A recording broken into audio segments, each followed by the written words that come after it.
Hey everybody, it's Kneecap here, and in this video I'm going to be going over the Azerothian Archives event that's going to be coming out on this coming Tuesday from when I'm making the video, um, with the patch 10.2.5, and just kind of go through it for the first time. This isn't a guide of how to do it. This is not me playing on the PTR doing it. I'm just looking at it the first time and giving my thoughts on it, essentially. And yeah, let's go through it here. I initially had a lot of promise for this event because of the name of it, it seemed kind of secretive. I believe the legendary axe quest takes place in this general area or something like that. At least something. I went into a building when I was making my axe that said Azerothian Archives, so I assumed it was at least. But yeah, let's kind of read through this and give thoughts on it based on what it says. I do know that it's not as cool as I would hoped it would have been, and I'll give those thoughts as we go. Discover the history of the Dragon Isles and meet new characters, hear stories, and witness the iconography of times before. Participate in solo and group activities with Trader's Rest, an hourly public event. Plenty of opportunity to explore and earn cosmetic rewards such as battle pets, mounts, and transmog.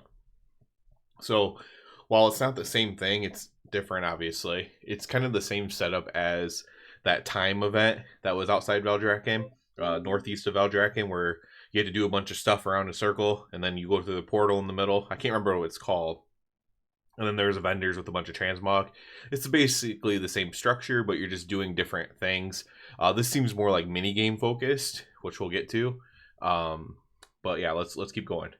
When Dragonflight Seeds of Renewal arrives on January 16th, players can head to the Roasted Ram Inn to collect, that's the inn in Valdrakken, to the archives and begin their journey to Algathar Academy in Thaldraszus, and they will be directed to meet with lead archivist Edward.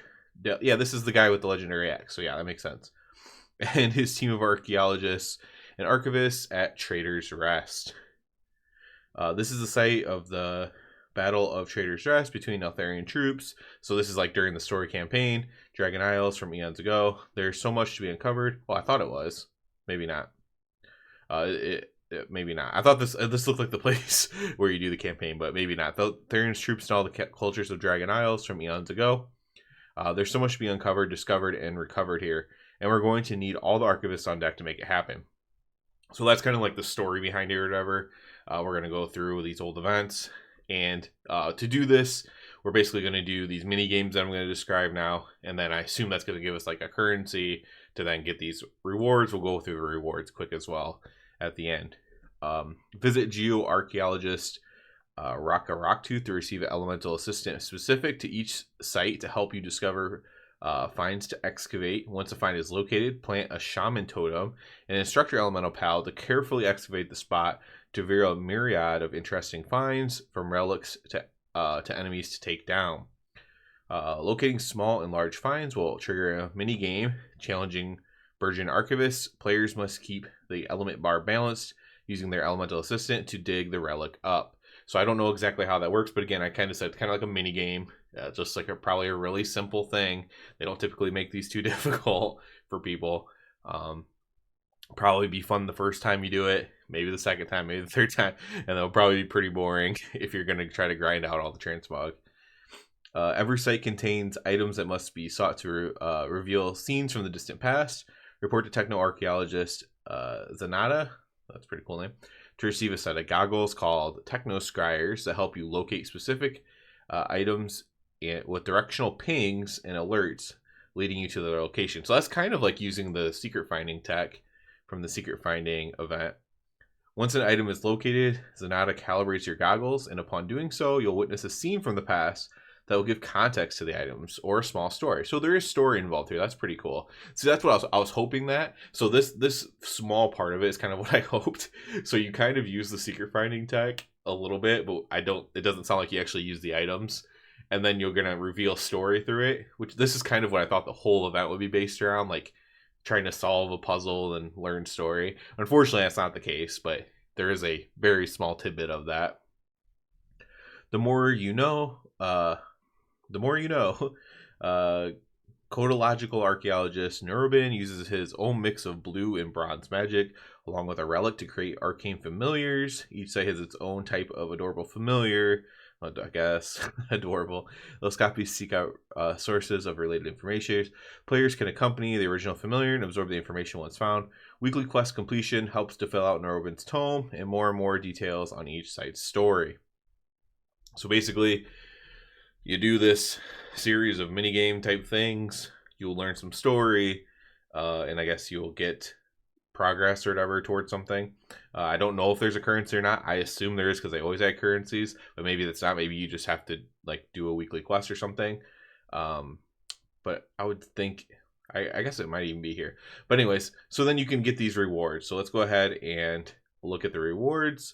So this is the Hornstrider. It's kind of like a big ostrich, I guess you would say. There's no real screenshot for it, so all we have is this picture here. Maybe we can, do they have the view in 3D? Okay, so this is it right here. Thank you, Wowhead. You know, not that great of a mount, I guess. It may, you know, maybe you have something that matches it or something. And then there's I think there's another mount that I think it's just for using like while you do this. So yeah, it appears there is a currency because this costs 30 or 20,000 of a currency. So there is a currency here. Then there's like these like archaeologist looking transmogs. There's the hat, there's the shirt, and then there's just like a different coloration of it, gray and white, of like archaeologists or whatever apparel. And then there's like weapons as well that look like different things. I'm not going to go through each one of them, but like I know one of them, like one of the two-handed ones is like a key, like a two-handed key or something like that. But it's like weapons that are meant to like be used with, like there's a mining pick, you know, typical stuff like that too. A chisel, like they're supposed to be meant to look like things. There's also like a bag for your back as well, right? Then there's glasses as well. So there are all kinds of like different transmog items and stuff like that. Overall, you know, I don't expect much from these like these event things on the 0.5 patches. I did really actually enjoy the time one I was referencing earlier in the video, and I had higher hopes for this one just because I had a cool name and like I was there when I was making my axe, and like I'm like, oh my gosh, maybe this is gonna be cool. But you know, you know, like I said, it's probably gonna be fun the first time you do it, maybe the first 2-3 times you do it, and then you're gonna be like, do I have my mount yet? Do I have my rewards yet? Unfortunately, and maybe I'm wrong. Maybe these little story things will be cool. I've heard, this is just rumor, but I've heard there's bugs with this event on the PTR pretty bad too. So hopefully those can get fixed here. There's only a couple days left at this point. But yeah, so high hopes, but probably nothing great here. It'll be something that I personally probably grind through to grab the mount, and I'll probably at least get one of these. I don't have any transmog that's like archaeologist or whatever themed, so I'll probably grind through and grab one of the transmogs for that or something, just so I have it. You know, because I do like to transmog my gear, so I probably will want to grab at least one of those. And yeah, if it's fun and if there's like a bunch of different stories to unlock, then great. You know, if it's like if you remember Sniff and Sneaking, which I don't think a ton of people did all the way through, but if it's like that, I'll gladly go through and do it all. Because I thought each one of those little scenarios in the Sniff and Seeking was cool. So if these like little story scenarios, if each of those are kind of interesting or like leave breadcrumbs to like a bigger story plot, then that would make me enjoy it a lot more. I don't know about the average player, but that would make me enjoy it a lot more, is if the story part, like finding the stories or whatever, if this was a little bit more in depth. I'm not expecting it to be, but if it is, then I would find myself enjoying it a lot more. So yeah, I want to go over this because this is something in the patch. This is content I don't always do, but I actually like to do. So yeah, that's it for this one. That's my thoughts on it. As always, I do ask you to please subscribe to the channel because it helps me out a lot. And other than that, everybody, have a good one.